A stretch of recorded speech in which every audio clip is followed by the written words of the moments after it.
أعوذ بالله من الشيطان الرجيم.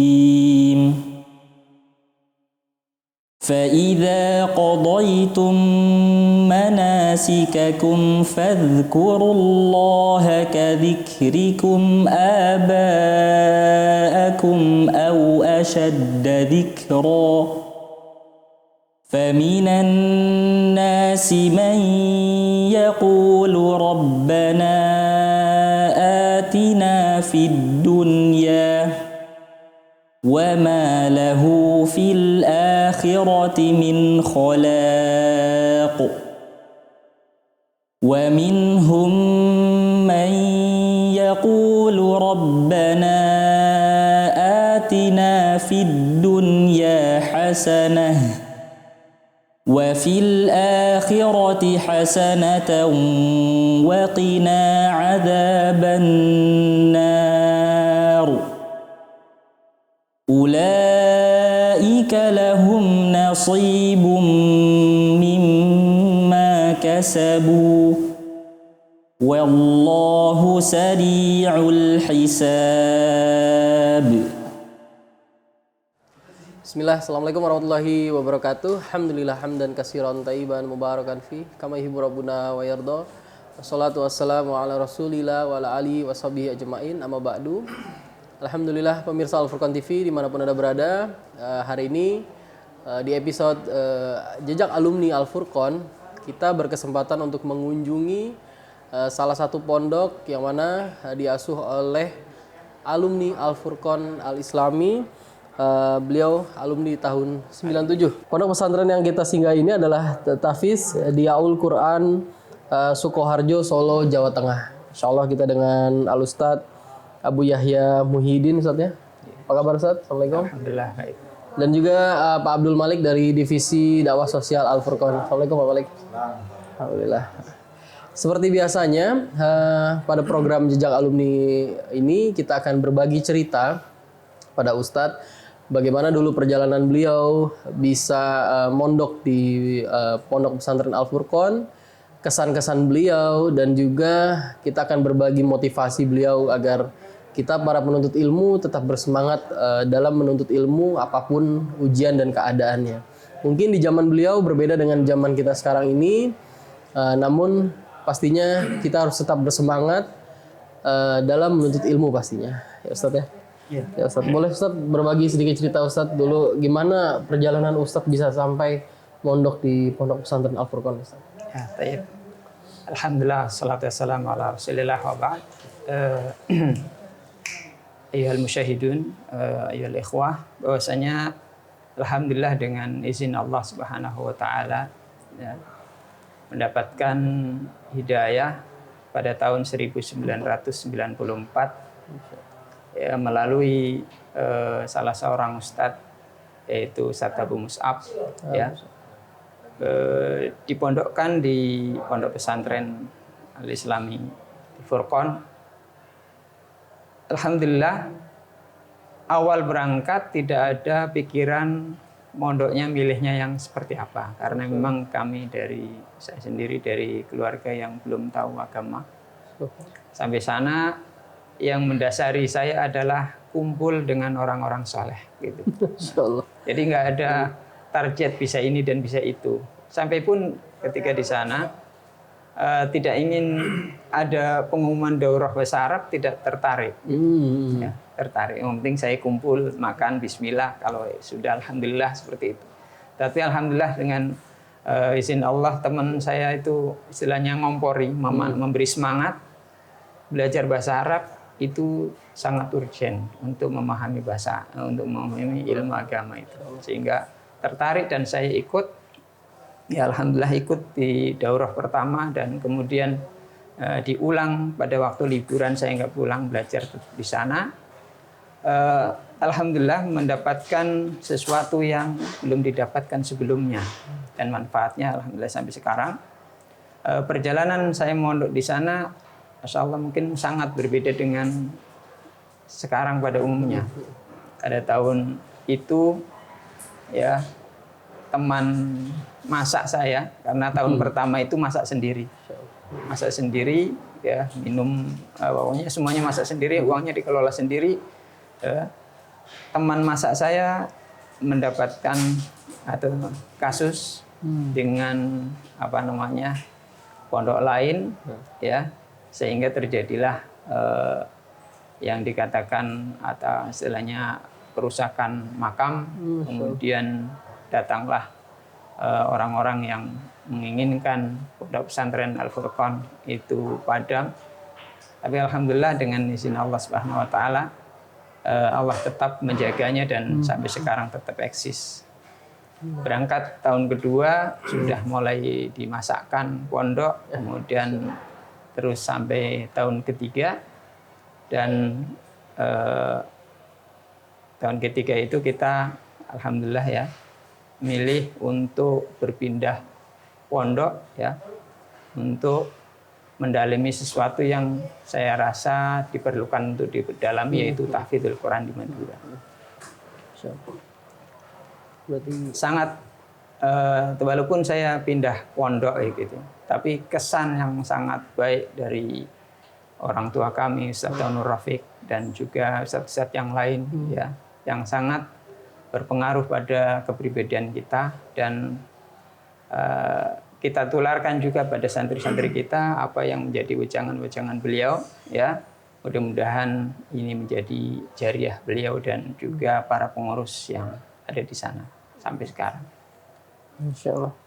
Jadi memang perjalanan awal dulu Ustadz di mana sebelum di Al-Furqan Ustadz? Saya dari di kampung Cilacap.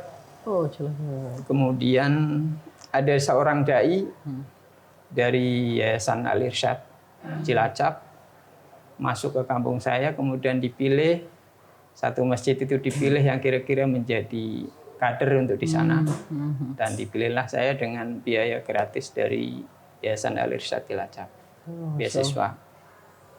Insya Allah.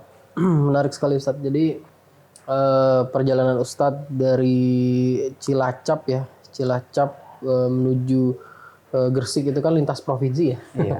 Ya ibaratnya perjalanan cukup jauh lah hingga sampai dengan sekarang ini Ustadz alhamdulillah punya pondok ya Ustadz ya di Al-Quran ini. Boleh ceritain sedikit Ustadz gimana sejarah awal mula pondok ini Ustadz?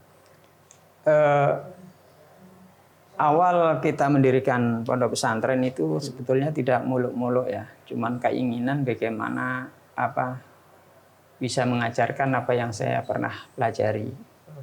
Karena dahulu juga pernah alhamdulillah belajar sama salah seorang syekh mukri, ya, Syekh Abdul Karim Silmi Al-Jazairi, yang beliau ketika itu di pondok pesantren Islamic Center Bin Bas. Ya, saya kebetulan juga di sana belajar, dan disitulah muncul bagaimana kita menyebarkan apa yang kita pelajari. Berangkat dari tidak muluk-muluk, pengen punya santri walaupun 5 atau 10 gitu. Maka untuk istilahnya memayungi lembaga tersebut, kita buat yayasan di tahun 2017, ya, bulan April tepatnya.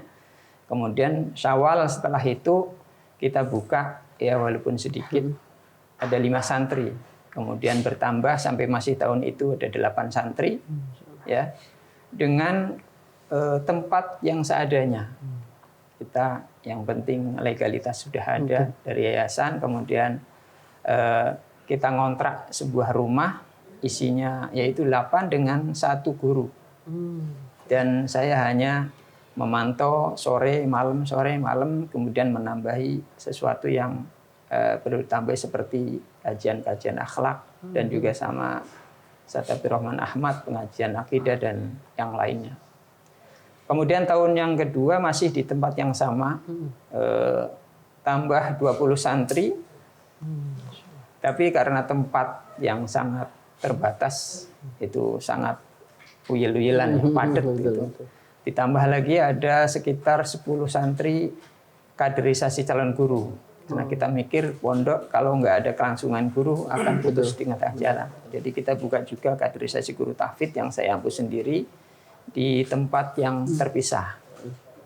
Kemudian berjalan sampai sekarang. Setiap tahun kita sudah bisa menampung santri 30 sampai 35 santri. Jadi itu seperti yang bisa dilihat dengan jumlah asrama yang terbatas, kita nggak bisa lebih dari itu sekalipun pendaftar sudah sampai ya 80-an 5. Berarti sempat menolak-nolak juga Ustaz. Ini sudah menolak, dan sekarang juga banyak yang sudah mintanya di inden gitu, tapi kita nggak bisa kalau inden, tetap daftar, silakan daftar di waktunya, nanti ada tes dan pengumuman diterimanya melalui rapat bersama. Mungkin biar pemirsa TV Furqan TV tahu, jadi di samping itu tadi lihat oh ya Masya Allah ada visi misinya, barangkali disampaikan ke pemirsa Al Furqan TV, visi misi Ma'had Tahfidz ini, dan dari visi misi yang ada itu sudah targetnya sudah sampai mana saat itu?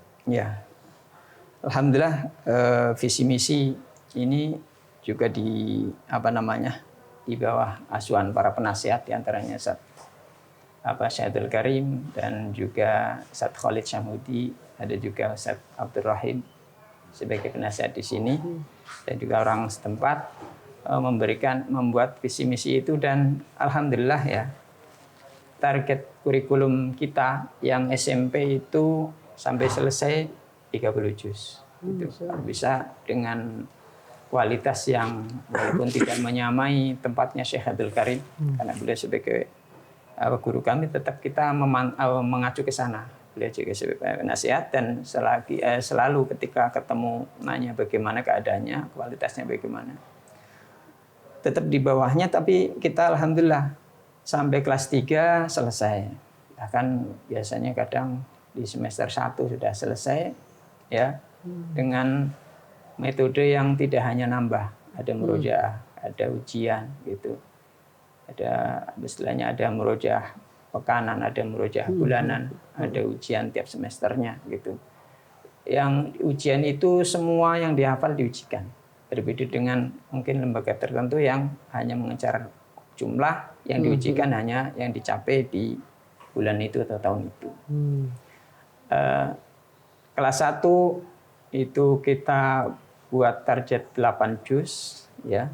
Kelas 2 nanti tambah 12 juz, kelas 3 nanti 10 juz, sehingga selesai di tahun ketiganya. Kemudian masuk di aliyahnya, kita fokuskan ya di bahasa Arab, ya bahasa Arab alap ya. Kita adopsi juga ke Pondok Pesantren Al Furqan. Setelah dahulu kita ketemu dengan Ustaz Yusuf Abu Bedah di Daurah, kita minta kurikulumnya kita olah ya dengan keterbatasan SDM yang ada, kita jalankan untuk di aliyah kelas 1 di bahasa. Kemudian kelas 2 semester 1 masih pematangan bahasa, dengan tetap ada ilmu-ilmu yang urgen seperti akidah dan yang lainnya tetap diajarkan, cuman porsinya sedikit. Nanti di semester 2 kelas 2 sampai kelas 3 nanti di pendalaman ulum syariah gitu. Alhamdulillah, bahkan sering sebetulnya ketika santri kelas 1 ulangan liburan, sering sekali mereka dipaksa ngimami oleh orang-orang setempat, dan hasilnya alhamdulillah memuaskan. Beberapa wali santri menyampaikan terima kasihnya telah didikannya yang sudah memuaskan apa yang menjadi harapan mereka. Insya Allah. Jadi memang tujuan utama atau visi utama dalam mencetak generasi Al-Quran yang memang sebaik-baik mungkin Ustaz ya. Iya, insya Allah. Kembali lagi Ustaz, flashback lagi Ustaz saat di Al-Furqan. Ada nggak Ustaz kesan-kesan atau pesan-pesan yang sampai sekarang begitu Ustaz ingat pesan dari guru-guru di saat itu Ustaz mengabdi di sana atau menjadi santri di sana, yang sampai sekarang tuh benar-benar diingat oleh Ustaz? Ya, kesan yang paling besar adalah sikapnya Ustadz Onur Rafiq yang istilahnya Masya Allah, murah senyum, yang istilahnya nggak bisa dikatakan nggak pernah marah. Itu kalau marah pakai senyum saja. Itu sangat mendasari sekali supaya kita bisa baik kepada santri. Dan juga ada kajian-kajian yang semangat menyampaikan ilmu kepada orang lain. Ada hal-hal juga yang beliau sampaikan, insya Allah semua alumni mungkin sering mendengarkan, sampaikan dari hati, maka akan sampai juga ke hati. Itu perkataan beliau Ustadz Onur Rafiq. Mudah-mudahan ini juga menjadi pahala beliau. Dan juga ada ustadz-ustadz yang lain yang sementara saya yang dahulu notabene mondok yang dari anak terakhir langsung jauh, dari nol nggak tahu agama langsung istilahnya pelajaran yang berat kan biasanya kurang bisa betah. Dalam waktu 1 bulan itu bisa dikatakan belum betah. Sering melamun menghadap ke barat, Cilacap sebelah sana. Kayaknya kalau awan lewat itu dihitung turunnya kayaknya di bawahnya itu daerah saya gitu. Alhamdulillah kesan yang sangat baik selalu dimong oleh Ustadz Abdurrahim dan juga Ustadz Anwari itu yang selalu dimong, tahu-tahu di belakangnya ngomong terus. Yang sangat mendasari sekali yang bisa dikatakan tidak betah itu hilang seketika itu ketika itu melihat Ustadz Onur Rafiq keluar dari mobil ya, bersama istrinya, kemudian keluar di terik matahari yang sangat panas, keluarganya memakai pakaian cadar yang rapat gitu. Saya malah mikirnya ini kalau bukan kebenaran itu, kalau bukan kebenaran nggak akan gigih untuk melakukan sesuatu itu. Maka dari situ saya berarti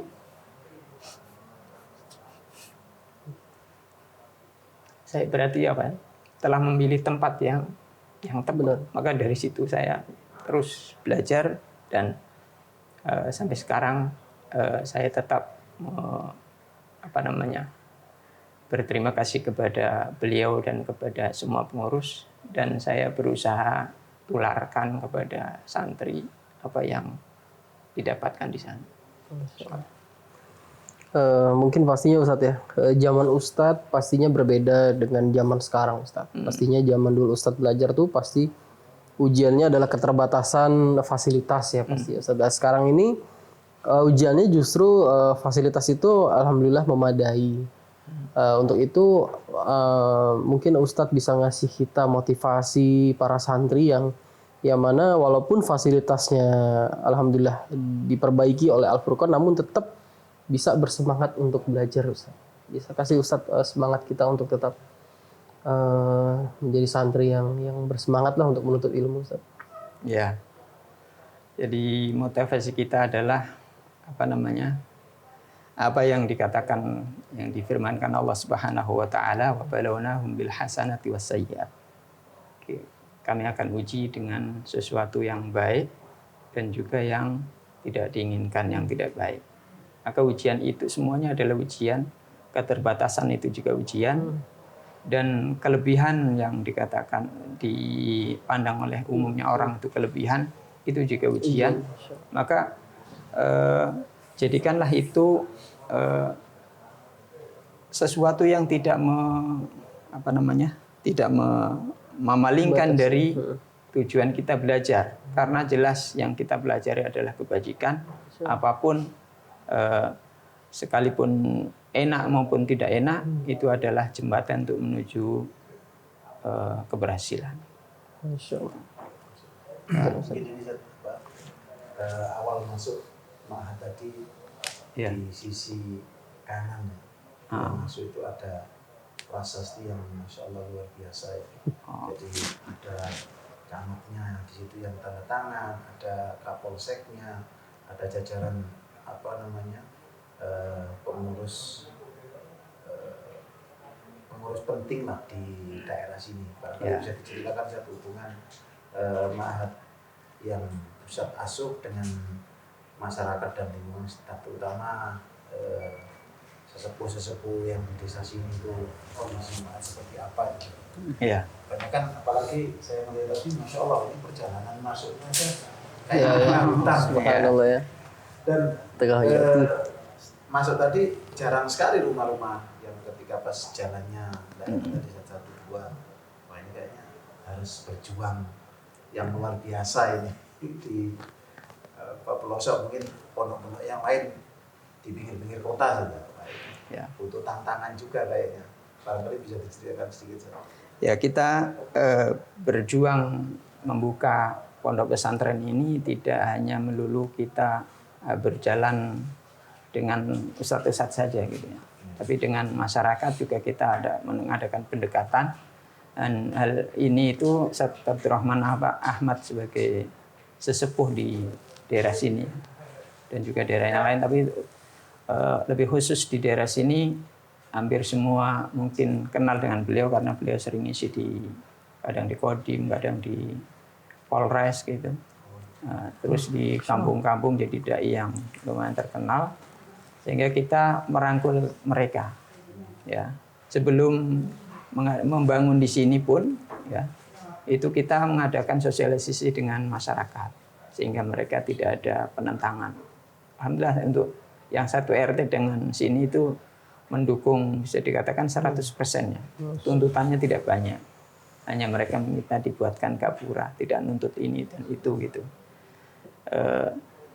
Sehingga ketika adanya ini mereka juga ikut berbahagia dan ikut andil dalam peresmian juga ikut, ya, mendukung 100% termasuk lurahnya dan camatnya, ya, semua jajaran yang ada di sini alhamdulillah mendukung. Dan itulah yang kita pikirkan supaya tidak kita berjalan kemudian istilahnya ditikung di tengah jalan, di jalan. Walaupun tetap yang namanya cobaan ada, mestinya ada, walaupun bukan yang bukan yang susah. Ada yang bahagia juga, yang mudah itu kelihatannya itu juga ujian. Ya, mudah-mudahan dengan izin Allah, dengan kita selalu mengharap kepada Allah Subhanahu Wa Taala tetap ditolong sampai akhir hayat kita bisa memberikan kontribusi kepada masyarakat, yaitu menyampaikan ilmu agama. Kemudian yang sifatnya memang jalan rusak itu, ya, kita juga masih berharap bagaimana nanti ada orang-orang yang bisa membantu kita, ya, memberikan bantuannya, entah itu dari uang apa untuk memperbaiki jalan. Yang kita harapkan dengan andil seperti itu juga membuka masyarakat di daerah yang sebelah sana atau lainnya untuk lebih mendukung yang sebelumnya juga sudah mendukung lebih dari itu. Barangkali mungkin bisa kita bantu melalui pemirsa Al-Furqan TV, karena memang akses dari Mahat ini sampai mungkin hampir setengah kilo saja. Yang rusak itu setengah kilo sampai 700 meter. Iya, sekitar situ. Oh, ya setengah kilo. Setengah kiloan jalannya rusak, dan memang kita tahu sendiri pas ketika masuk tadi, barangkali pemirsa Al-Furqan TV menghendaki barangkali ada yang istilahnya uang riba itu kan sangat bermanfaat sekali untuk fasilitas umum. Barangkali pemirsa semua ingin membantu untuk lancarnya jalan menuju Mahat ini, bisa menghubungi ke kami redaksi Al-Furqan TV. Mungkin terakhir Ustaz, sebelum kita akhiri, untuk motivasi bagi teman-teman kita alumni Al-Furqan, Mahat Al-Furqan, banyak sekali mereka yang kita jumpai, entah itu yang di pelosok ataupun di daerah-daerah yang mereka juga sama-sama merintis untuk membangun atau mendirikan yayasan atau mahat, baik itu mahat tahfidz atau mahat-mahat yang sifatnya umum. Sangat-sangat butuh motivasi mereka untuk saran atau apa terkait merintis mahat. Barangkali untuk Masya Allah luar biasa mahat Diyaul Haq itu. di Al-Quran. Komunikasi dengan masyarakat, dengan pemerintah setempat luar biasa, yang akhirnya untuk perizinan mendirikan ma'had dan sebagainya tentunya dengan taufik dari Allah SWT, kemudian usaha kita dan kerjasama yang baik, mungkin bisa disampaikan ke teman-teman alumni yang ada di Al-Furqan atau Ma'had Al-Furqan Islam. Ya, untuk kepada teman-teman alumni Al-Furqan yang sedang merintis atau sudah berkembang, sebetulnya ini bukan bukan suatu nasihat dari saya ke antum, tapi yang saya dan teman-teman di sini pikirkan adalah barangkali manfaat untuk antum semua, yaitu kita meluruskan niatnya sehingga nanti yang berat tidak terasa berat. Dengan semangat kita juga punya andil dalam berdakwah, menjadi khairun nasi anfa'uhum linnas, maka ketika ada lembaga lain atau kita juga punya guru atau ustadz-ustadz yang lebih senior, kita tetap ta'awun dengan mereka, minta nasihat dengan mereka, kepada pondok-pondok yang sama-sama berjuang juga usahakan sama-sama bekerja sama gitu ya, tidak saling mengungguli gitu, sehingga hal-hal yang kita mungkin dapatkan berat jadi ringan ketika kita mendapatkan siraman dari temannya gitu. Dan juga ketika kita siap memilih untuk membuat lembaga, mungkin jangan lupakan ya sosialisasi dengan masyarakat, dakwah dengan masyarakat yang baik, sehingga bisa diminimalisir adanya gesekan dengan masyarakat setempat. Jadi poin yang kita catat adalah kita kalau punya niat yang lurus itu yang berat tidak akan terasa berat, Ustaz. Insyaallah.